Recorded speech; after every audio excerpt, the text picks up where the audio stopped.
ഇന്ന് നമ്മൾ അറിയാൻ പോകുന്നത് നാദാപുരം പള്ളിയിലെ ചന്ദനക്കുടമെന്ന പാട്ടുകളിലൊക്കെ കേട്ട നാദാപുരം പള്ളി എന്ന അതിപ്രശസ്തവും പുരാതനവുമായ പള്ളിയുടെ ചരിത്ര വസ്തുതകളിലേക്കാണ്.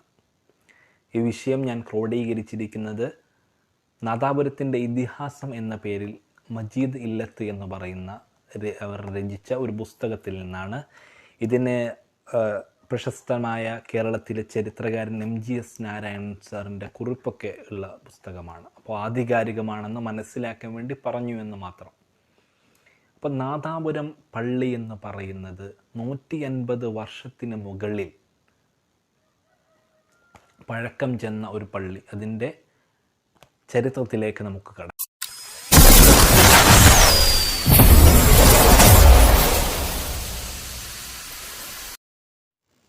നിർമ്മാണ മികവുകൊണ്ടും ആചാര സവിശേഷത കൊണ്ടും ശിരസ്സുയർത്തി നിൽക്കുന്ന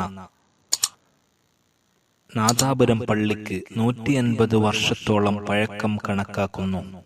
ഏകദേശം 20 വർഷത്തെ മനുഷ്യപ്രയത്നത്തിന്റെ ഫലമായാണ് ഈ പള്ളിയും ചേർന്നുള്ള പള്ളിക്കുളവും. തച്ചുശാസ്ത്രവിദ്യയിൽ അഗാധ പാണ്ഡിത്യമുള്ള കണ്ണൂർ ജില്ലയിലെ മട്ടന്നൂർ സ്വദേശി മൗലാന യാക്കൂബ് മുസ്ലിയാരുടെ മേൽനോട്ടത്തിലായിരുന്നു ഇതിന്റെ നിർമ്മാണ പ്രവർത്തികൾ പൂർത്തീകരിച്ചത്. തികഞ്ഞ കേരളീയ രീതിയിലാണ് നിർമ്മാണമെങ്കിലും പേർഷ്യൻ ശൈലി ഇതിന്റെ പല ഭാഗങ്ങളിലും കാണാൻ കഴിയും. പള്ളിയുടെ അകത്തളങ്ങൾ 1 മീറ്റർ ചുറ്റളവും 4 മീറ്റർ ഉയരവുമുള്ള തൂണുകൾ പള്ളിയുടെ അകത്തളങ്ങളിലുണ്ട്.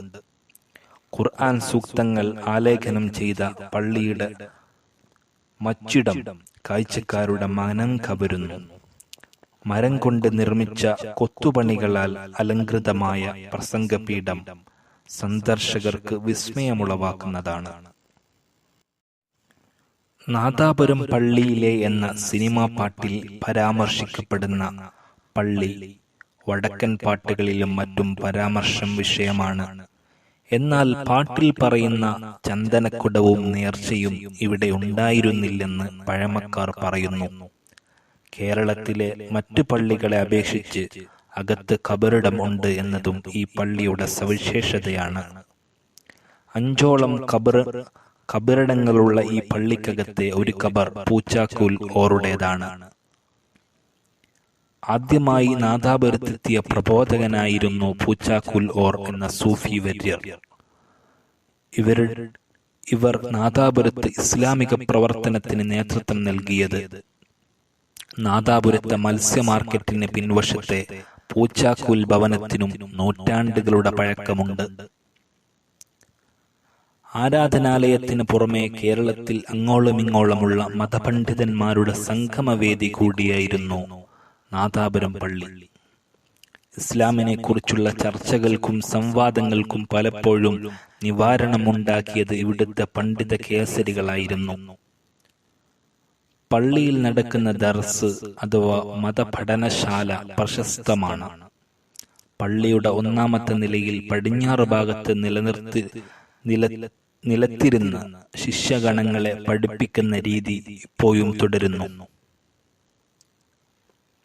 ഇപ്പോൾ ചേലക്കാട് കുഞ്ഞാലി മുസ്ലിയാർ നേതൃത്വം നൽകുന്ന ഈ ദർസിൽ ഒരു കാലത്ത് സംസ്ഥാനത്തിന്റെ വിവിധ ഭാഗങ്ങളിൽ നിന്ന് ആളുകൾ എത്തിയിരുന്നു. സമസ്ത കേരള ജംഇയ്യത്തുൽ ഉലമയുടെ സെക്രട്ടറിയായിരുന്ന EK അബൂബക്കർ മുസ്ലിയാർ എന്ന മഹാനായ പണ്ഡിതർ, കീയന കുഞ്ഞബ്ദുള്ള മുസ്ലിയാർ, ചേകന്നൂർ മൗലവി, K മൊയ്തു മൗലവി തുടങ്ങിയ കേരളത്തിലെ ഒട്ടുമിക്ക ഇസ്ലാമിക സംഘടനകളിലെയും പ്രമുഖർ ഇവിടെ നിന്ന് മതപഠനം പൂർത്തിയാക്കിയവരാണ്. ഇവിടെ ബാങ്ക് വിളിക്കാൻ ഒരു കാലത്തും ഉച്ചഭാഷിണി ഉപയോഗിച്ചിരുന്നില്ല.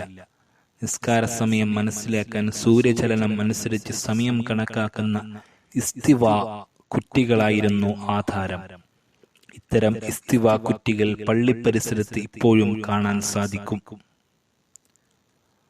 റംസാൻ വ്രതാരംഭത്തിന് തുടക്കം കുറിക്കുന്ന റംസാൻ മാസപ്പിറവിയും ഈദ് ആഘോഷത്തിനുള്ള ശവ്വാൽ മാസപ്പിറവിയും ദേശത്തെ മറ്റു മഹല്ല് കാസിമാരെ അറിയിച്ചത് ഇവിടെ വെച്ചാണ്. ഇതിനായി പള്ളിയിലെ കാസി നിയോഗിക്കുന്ന പണ്ഡിത ശ്രേഷ്ഠർ പിറവി ദൃശ്യമാവുന്നിടങ്ങളിൽ പോയി മാസപ്പിറവി ബോധ്യപ്പെട്ട് തിരികെ എത്തിയതിന് ശേഷമാണ് ഇവിടെ വ്രതാരംഭവും വ്രതാവസാനവും കുറിക്കുന്നത്.